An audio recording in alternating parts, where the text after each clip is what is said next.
Principal here from thirstgym.com, and today we're talking about the snatch progressions that we use here at Thirst.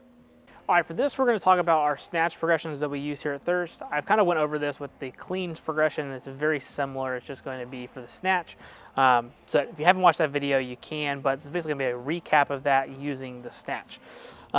So typically with our snatch, we want to make sure that the barbell, our grip is wide enough that barbell's in our hip crease, okay? So we don't want the bar hanging down here, but we also don't want it really high. If it's in your hip crease, it should be a good position, and then you're just going to have your grip as such. Ideally using a hip grip if possible, and that's comfortable enough.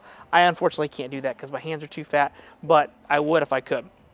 Then we're going to start with our position one. And so position one is going to be the bars in that hip crease. My knees are slightly bent, my chest is tall, I'm behind the bar, but I'm feeling whole foot pressure, okay? So if I were to do a hang power snatch or a hang snatch from this position, I would start here, extend, pull, and then get underneath the barbell, okay? So this usually works on just trying to extend and pull ourselves underneath the bar.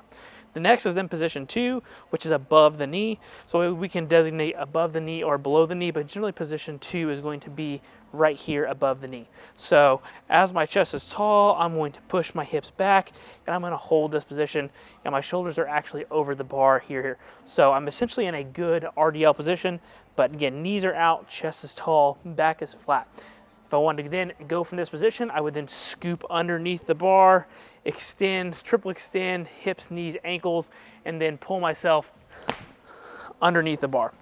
Okay, so position one, position two, scoop, go.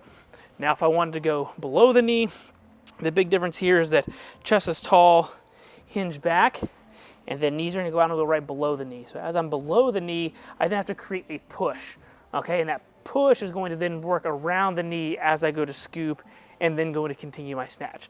So one, two, below the knee, three would then be from the floor. So if I had weights on here, I would go from here, big push, just like I'm going to push off of a leg press here or an elevator going up and down. So up and down, scoop through, and then come all the way underneath it. Now, some quick designations here. A hang snatch or a hang power snatch are two different things.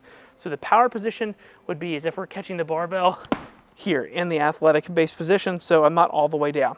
If it was a full snatch, which I'm not going to be able to show you because of my lack of mobility here, but a full snatch would be down as low as you possibly can go as you're going to do that, or like an overhead squat. So we can use all of those different positions from the hang power or just a power or from the floor, what have you. So with most of these, because they are so complicated, I like the top-down approach, but you'll see other people also work from a bottom-up approach. I think working on the hinging and getting around the knee and learning how to groove that is very important, but again, it's all kind of personal preference there. In terms of your sets and your reps, again, this is a very technical exercise, so recommend keeping your reps on the lower end, 1, 2, 3 reps. If you happen to do complexes, then those can get a little bit bigger.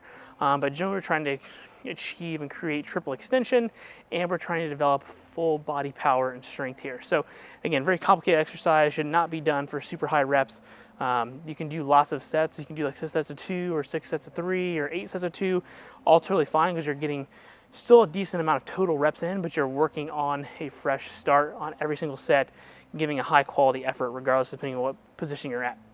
So usually for most people, they're going to prefer to do these from the hang above the knee for most people, because you can actually use that stretch shortening cycle a little bit, and you can get a good range of motion to be able to flip over into the rep. Same thing from the ground, you can get that big push. It's going to let you probably use a little more weight. Where if you start like in the position one area, having to focus on pulling under is usually the hardest part for most people, so you're not going to be able to use as much weight. They all have important aspects of developing your snatch and your triple extension and improving your power. This is my full disclosure here. You know, I am not the best weightlifting coach in the world, far from it. I use weightlifting movements to help athletes improve their athletic potential and performance.